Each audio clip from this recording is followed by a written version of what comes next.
जय हिंद, वंदे मातरम। मैं आज आप लोगों को चर्चा करूँगा अपने जेल पर आप बीती। जेल जब मैं गया छत्तीसगढ़ में जो ज़मीन की रजिस्ट्री पर जो शुल्क बढ़ा था और जो टैक्स बढ़ा हुआ है, उस पर हम लोगों ने आंदोलन किया था। 22 नवंबर से हम लोगों ने रूपरेखा बनाया और 24 नवंबर को पहला आंदोलन की शुरुआत थी और ये आंदोलन 1 दिसंबर को ख़त्म हुआ। 1 दिसंबर को अंतिम आंदोलन था, चक्का जाम था। उस दिन लाठीचार्ज हुआ और उसके बाद हमारी गिरफ्तारी हुई और लगभग रात में 8 साढ़े 8 बजे हमें छोड़ दिया गया और ठीक 12 घंटे बाद मॉर्निंग में हमको साढ़े 7 बजे फिर से गिरफ्तार कर लिया गया। अब मैं ये सोच रहा हूँ कि आखिर हमें गिरफ्तार सवेरे किया गया तो रात में छोड़ा क्यों गया? और रात में अगर गिरफ्तार किया गया तो सवेरे छोड़ा क्यों गया? माने मुझे ये शासन का षड्यंत्र समझ ही नहीं आया। अच्छा, और कितना खतरनाक तरीके से हम लोगों पे जो जुल्म ढाया गया मैं आपको बता नहीं सकता। इतना ज़्यादा टॉर्चर किया गया हर मामले में, लेकिन हम लोगों ने बहुत हौसला बनाए रखा। कमज़ोर व्यक्ति तो सच में अपना हौसला तोड़ लेगा। मैं आपको बता दूँ, हम लोगों ने ऐसा क्या काम किया था? हम आतंकवादी हैं कि नक्सलवादी हैं?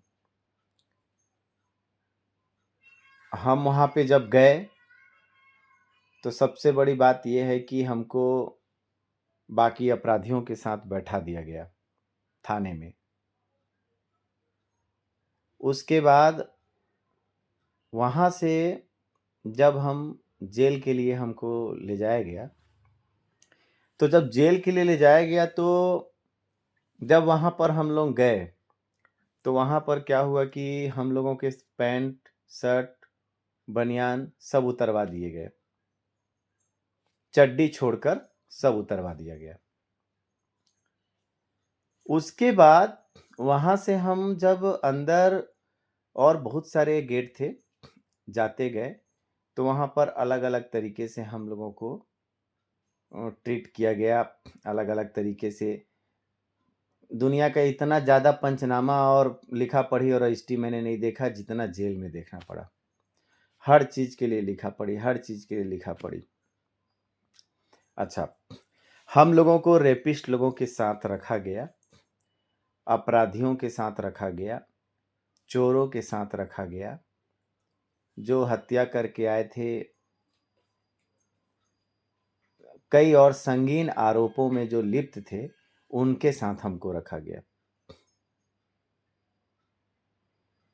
सोचिए, कितनी सोचने वाली बात है कि मातृभूमि के लिए, समाज के लिए, जनता के लिए हमने लड़ाई लड़ा और उनके कारण हम जेल गए और बदले में हमें ये इनाम मिला।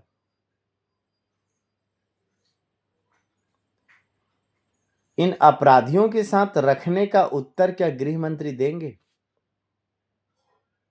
या मैं केंद्र सरकार, राज्य सरकार से ये पूछना चाहता हूं कि इस संविधान में बदलाव होनी चाहिए, संशोधन होना चाहिए।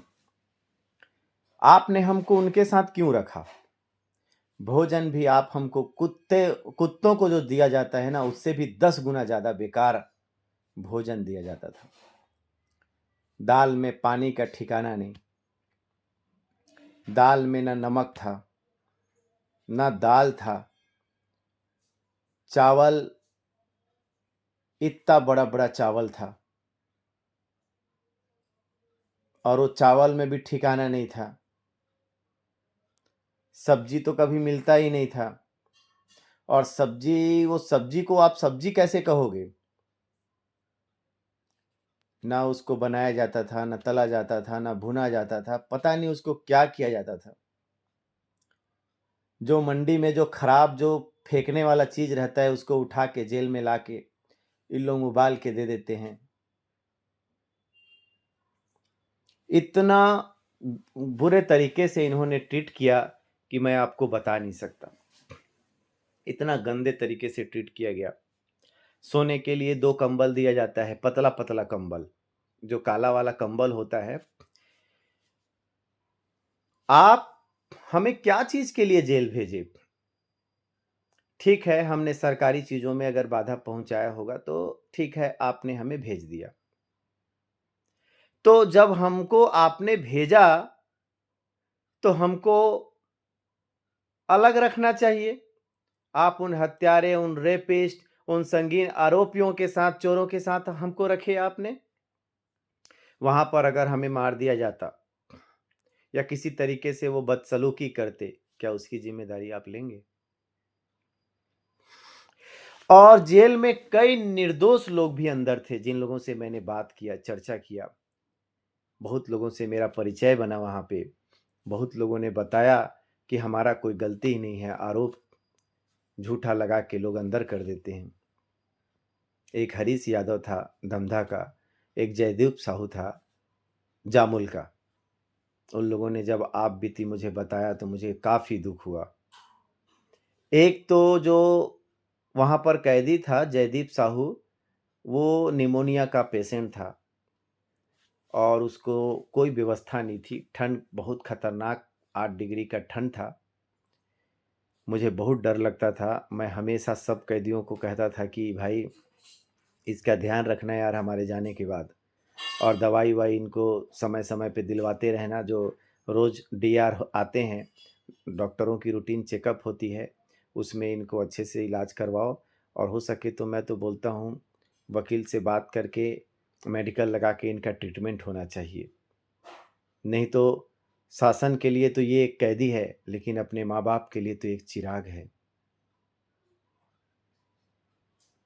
तो बहुत ज़्यादा मैं रिक्वेस्ट करके वहाँ पर बाकी कैदी साथियों को आया। और मैं आपको बता दूँ कि वहाँ पर टॉयलेट बाथरूम जो बना था, 2.5 फीट का उसका दरवाज़ा था। चलिए मानता हूँ कि बाथरूम को और टॉयलेट को आपने इसलिए बड़ा नहीं बनाया होगा कि शायद कोई घटना को कैदी अंजाम ना दे दे। तो आपको कम से कम लोगों के इज़्ज़त और आबरू को बचाने के लिए 3.5 फीट का तो दरवाज़ा देना चाहिए। इतना भी किसी को आपने नंगा कर दिया, ये अच्छी बात नहीं है। और वहाँ पर इतनी सारी मैंने कमियाँ देखी कि मैं बता नहीं सकता।